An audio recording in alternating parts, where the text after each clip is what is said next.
Well, we know the 2023 construction season that has officially wrapped up for the year. And MnDOT is calling it a successful one. This as crews advanced or completed hundreds of projects out there on our roads. Our Pauline Lee joining us live in studio with a closer look at what they were able to accomplish. Pauline? Yeah, it was a very busy year. They did a lot. MnDOT says whether it was resurfacing roadways, improving bridges, or installing new safety infrastructures, crews were actually able to advance or complete about 277 projects across the state. So let's take a closer look at some of those. Let's take you down to the southeast first. From Zumbrota to Cannon Falls, crews completed a big 3-year project there, and that was to reconstruct parts of Highway 52, the southbound part, 12.5 miles or so.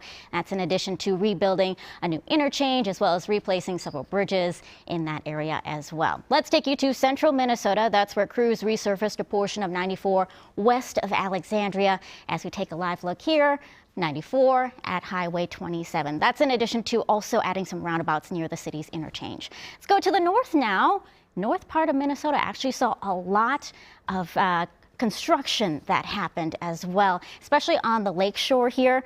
That was to improve the historic bridge in Silver Creek, adding northbound traffic, building a second bridge for southbound traffic, and then constructing new turn lanes, among other things as well. But let's take you back to the Twin Cities as we've been keeping a close eye on a major project. If you drive 94 from Bloomington to Eden Prairie, you know it well, right? That huge construction project that started this year. Before we take you there as to what it looks like now, let's take you back before the summer, before construction began. You remember this is what it used to look like. Let's refresh your memory on the construction plans in this area as well. That included adding easy pass lanes in each direction, a new flyover ramp at the 35W 94 interchange, and replacing and widening several bridges in that area. Well, as we take a look now, MnDOT says year one in the books. It was a good year, a successful year. They are on track with the plans as we look at 94 and East Bush Lake Road.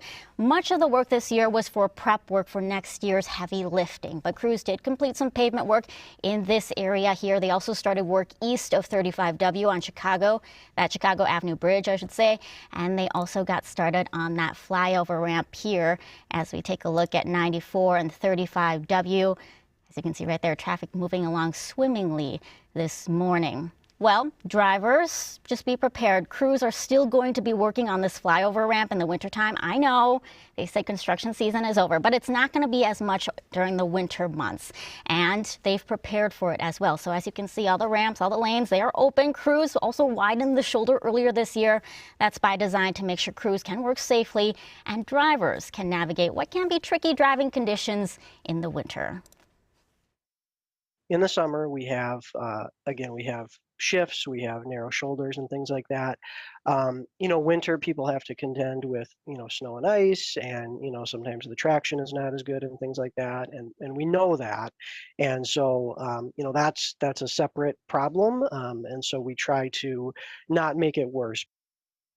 And remember, we are in the long haul, so to speak, on this project. It's about 3.5 years, $377 million project. But the good news is, guys, it's on track to be completed in fall of 2026. Right. We got ways to go. Yeah, yes. We don't like construction when it's happening, but we sure do like it when it's done. Exactly. All right, Pauline, thank you.